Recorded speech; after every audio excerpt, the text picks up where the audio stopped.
Sinampahan ng reklamo ng mga grupo ng mga magsasaka at mga isda mula sa Narvacan, Ilocos Sur ang dati nilang mayor na si Chavit Singson. Reklamong plunder at graft ang inihain nila sa ombudsman laban kay Singson para daw yan sa maanuwalyang pagbili ng 10 ektaryang lupa ng Narvacan Farmers Market sa halagang 149 million pesos. 49 million pesos lang daw ang market value nito. Inirereklamo rin ng grupo ang iligal umanong pag-okupa ni Singson sa baybayin sa barangay Sulvec para sa itinayong rest house.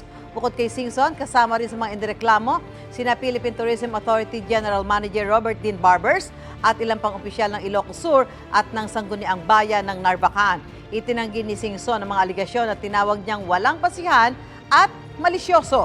Paninira lang niya ito na ginawa ng political detractors. Sinusubukan pa ng GMA Integrated News na makuha ang panig ni Barbers at ng iba pang inireklamo. Gusto mo bang mauna sa mga balita? Mag-subscribe na sa GMA Integrated News sa YouTube at tumutok sa unang balita.